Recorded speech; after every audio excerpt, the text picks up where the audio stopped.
Yes, the Redneck Lesbian is back after nearly a year. I was not ambushed by evangelicals and carted off to gay conversion therapy. It's just been an insanely busy year, and I'll catch y'all up on that in a few. First, let's recap this year. After years of continually being lied to and fucked over by the West, Putin finally invaded Ukraine, which was a very bad thing to do, and we should know because we've done many very bad things since at least 1800. Instead of seeking a peaceful solution, the U.S. responded in the way it always does by giving money to the oligarchs who built death machines. This is the equivalent of saying bless your heart to the Ukrainians, which is Southern for fuck you. In other news, the pandemic is officially over because no one cares anymore.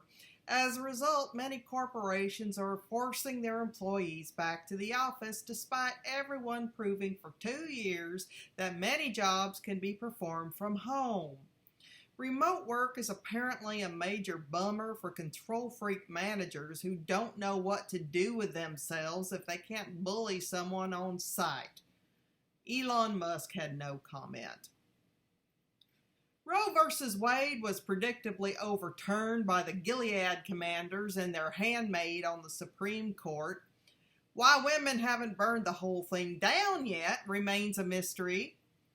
Democrats, who haven't done shit in 2 years, pounced on the opportunity to say everyone should vote for them in spite of the fact that they've had control of the executive and congressional branches for 2 years and still haven't managed to codify the right to abortion in law. Mr. Hope and Change, who gave us lots of hope but no change, also declined to codify the right to abortion into law, but the Obama cult is deemed more worthy than the Trump cult because Barry speaks purty. So the rest of us are just supposed to shut up and pretend that the Republicans had tied the Democrats' hands behind their backs this whole time. Inflation is high, so naturally the Federal Reserve took this as an opportunity to raise interest rates in an effort to turn back workers' gains over the last 2 years. The impact on the housing market isn't considered a problem because the goal is for most housing to be corporate owned, just like everything else in this capitalist hell pit. Since the Republican Party has given their flag completely over to the Democrats, there's nothing left for them but to go full-on fascist, which they are discovering is not a terribly popular proposition for the USA as a whole. So they've resorted to demagoguery that would make Goebbels proud, painting bright red targets on the backs of the LGBTQ community, but particularly the transgender folks, who have basically just existed without bothering anybody for decades, if not centuries. Texas has passed anti-trans laws that would bring SS officers to orgasm. By painting transgender care as child abuse and compiling a list of every citizen who changed their gender on a driver's license, Texas is leading the way toward ugly genocide. I've said it before, and I'll say it again. They will not stop there. We had nasty hurricanes. The Mississippi and Colorado rivers are running dry, and half the West burned down, but climate change is still a hoax. More kids died at school this year, but at least white men's freedom to carry around a metallic dick substitute remains unimpinged.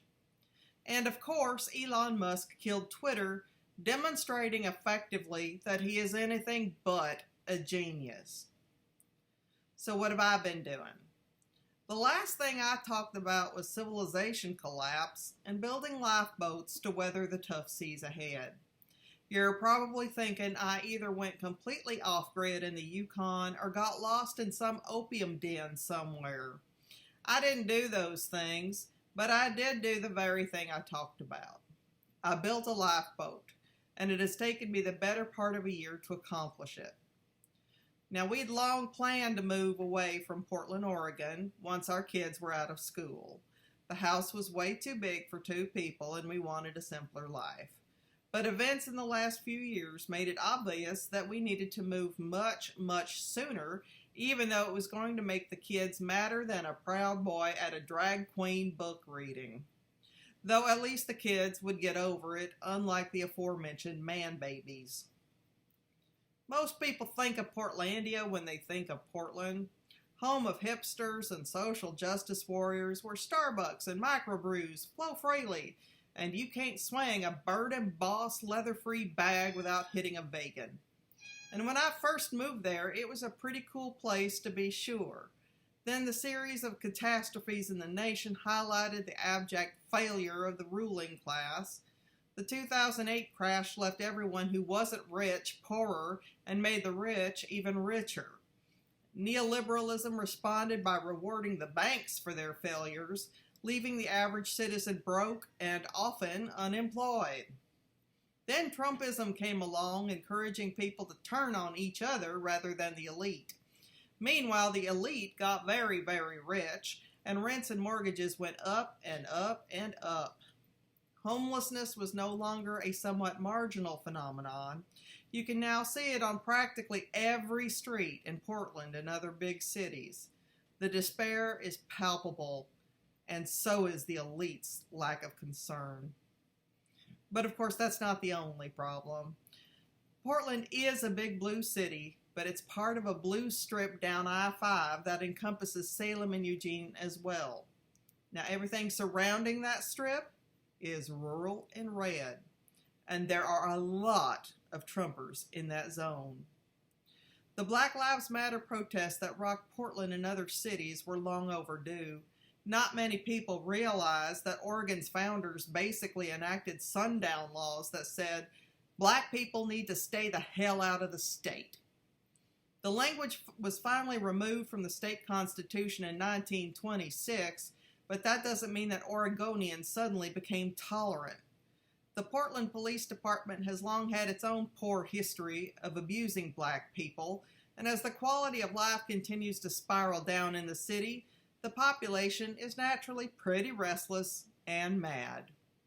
Trump's authoritarian overreach, basically kidnapping protesters off the streets, didn't help the mood. But when Proud Boys from neighboring towns decided to come in and bash liberal heads, things got even uglier. Now, you're probably thinking this is ancient history at this point. Trump's gone and status quo Joe is sleeping in the White House, so what's the problem? The problem is that a hurricane of late-stage capitalist excess, climate change, flatlining empire, and the still-present fascist movement is coming our way, and it will culminate in 2024. Because it doesn't matter who wins the election. If the Democrats win, the MAGA folks will riot. If the Republicans win, democracy, in air quotes, is finished here. Do not make the mistake of assuming that if Trump fails to get the nomination, his movement is done. Ron DeSantis is both evil and competent. Of course, all of this is at the macro level. I live on the micro level, me and my family, down here in our house in our town. So why did we need to move? First, we had to get the hell away from a metro area that will be ground zero for battles in Civil War II. And I don't mean two armies facing off across a field. I mean stochastic terror occurring randomly and intermittently, aimed at the supposed enemy that will be a constantly moving target. A few years of this will make Detroit at its worst look good. In fact, I just read a report that the FBI is investigating a targeted attack on a Portland General Electric substation in late November. This was in Clackamas, not far from where we used to live. One thing's for sure, this wasn't an attack by Al-Qaeda. This was homegrown, and a similar attack occurred recently in North Carolina. The second reason we need to move is that we owned a home and we wanted to get our investment out of it so we could buy a home somewhere else. It became apparent to me that if we didn't move soon, the property value could well fall to the point where we could lose money. If I had stated this aloud in January 2022, I would have been laughed out of any room. But as interest rates have been jacked up and yet another Federal Reserve con aimed squarely at the middle class, the housing market has taken a tumble. Houses that sold in less than a week a year ago are sitting on the market for months, even as the owners lower the prices. In point of fact, our house lost $100,000 in value from start to finish, but it could have been much worse. Selling our house and buying another 5 hours away in an area we were just getting to know wasn't easy. We started in May, and it was in what was still a competitive market. We didn't get the first house we made an offer on. Our offer on the second house was accepted, but after 6 weeks of trying to sell our own house, we realized that the home market had already declined to the point where we couldn't get as much for it as we had previously hoped. So we let that house go, and we kept looking at cheaper houses. We made another offer, which was accepted on contingency. We had just paid for an inspection when the owners reneged and sold it to someone else for cash. Not long after, we finally had an offer on our own home for less than we'd hoped, but enough to get us where we needed to be. So we made an offer on yet another house that was smaller, but in a good neighborhood, and that's the one we moved into. This process took months. It was an emotional roller coaster and stressful to say the least. I and at least one of my kids made several overnight trips to our new hometown to see each of the houses we thought we were buying and the house we finally bought. We were also downsizing, which meant getting rid of a lot of stuff. My favorite method was put it on the curb and watch it disappear. Of course, some things had to be hauled off to the landfill too. Not everything was worth keeping. It's amazing how much crap you can accumulate in 15 years in one place. In the meantime, my wife was trepidatious and the kids were mad. I'll show up for their future therapy sessions. My stress levels were ridiculously high. I was stress eating, and I knew I was stress eating, and I let it be. Time enough to recalibrate when it was all over. We were lucky to have good friends who were willing to drive Anna in her wheelchair van, 1 kid and 2 dogs, to the new place. The other kid and I, along with 7 cats, don't judge me, drove up the night before so we could be there for the moving van. Our new town is smaller and further from the big cities. It's still big enough to have sizable schools and programs and good shopping. The residents here are warm and friendly, which is amazing. Our county is more purple than blue, and that's all right. This is a place where you can know your neighbors and circle the wagons. It feels like home. It don't mean that there aren't any issues here. There are still homophobes and MAGA folks, but at least they're nicer than the ones in the Portland metro area. Hardship and alienation make some people really mean. I would be remiss if I didn't comment here about the ginormous amount of privilege I have in moving. It was hard. It was expensive. I work out of my house, which means I can work anywhere. Did I mention that it was really expensive? Privilege, privilege, and more privilege. There are good people still in our old town who can't move. The near universal response I got was, I wish I could move. I feel for them. I wonder if I'll see them as refugees one day. Moving is not the end of our journey, though. We've gotten the new IDs, license plates, and we're getting our house the way we want it. We've made some friends and gotten to know the area. But we also want to give back to this town that took us in. We want to be there for our neighbors just as much as they've been there for us. It's a new story to write and new adventures to have. The future isn't going to be easy for anyone. As a species, we've been poor stewards of the planet and each other. It may get worse before it gets better, but that all depends on how many people are willing to make a difference. You can't do everything, but there is something that is yours that only you can do, and it's your job to find it. The most important thing, however, is to learn to work with your community.